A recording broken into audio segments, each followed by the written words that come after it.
Hi everyone, I'm Ann Madden, the founder of Proximity Telehealth. Today I'm here to talk to you about walking. Now I know what you're thinking. I've been walking since I was a baby, so what does she have to teach me about walking today? Well, the interesting thing is that not all walking is created equal. People develop their patterns of walking from when they're a little baby by all different things. It depends on how tall you are, how much you weigh. It depends on what your parents are modeling, the different patterns of walking they do, the ways they stand, the way they move. So walking can develop differently in everybody. And that's the reason that when you see somebody from way across the soccer field, you're like, oh, that is so-and-so. I can tell by the way he or she walks. That's why we all have these different patterns. Now, some patterns are more ideal for your pelvic floor to start turning on. And what I see a lot of times after women have been pregnant is that they change the way that they walk a little bit because they're so used to having this big belly, and we know that when we have this bigger belly we kind of have to support everything, and it just changes the way we stand and move. What I see quite often is that women don't go back to a better pattern of walking after they've had the baby. They stick with their walking pattern that they developed over those 9 months. So sometimes we need to retrain how those muscles turn on.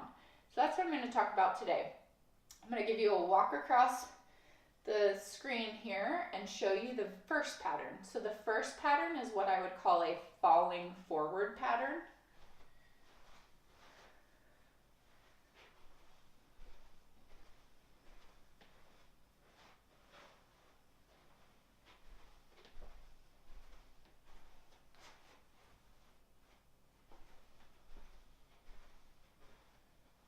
Okay, so what I want you to notice with that pattern is that most of my energy is that falling forward and me catching with my knee and hip.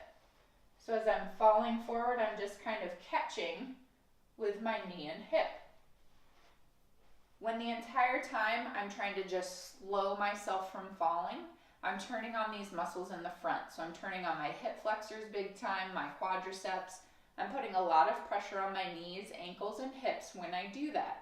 The body was intended to push yourself forward as you're walking. So instead of that, I don't want to call it lazy, but it kind of, you get in that pattern where you just sort of are catching yourself. You need to push yourself from the leg that's in the back. So I like to call this the propelling pattern. You're propelling yourself forward. And I think for us moms, it's really, really easy to get into that falling forward pattern because our children walk so slow when they're little, right? So it's really hard to push forward when you're walking at like a 0.0 mile per hour pace with your infants and your toddlers and all that. So this is something that you'll really have to sort of wrap your brain around and get intentional about that push-off pattern. So I'm going to show you the push-off pattern here now.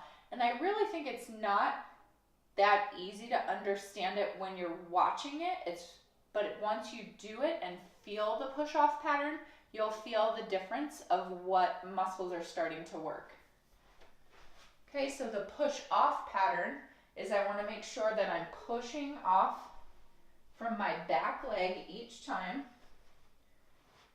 I want to make sure that I have some hip extension. So this hip should go behind my neutral position as I'm coming forward. Okay, it's hard to see it in this small space, but I'm going to try to.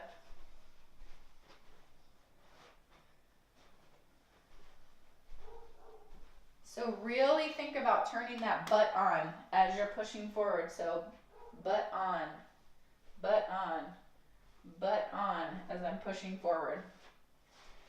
All right, I hope that that makes sense for you.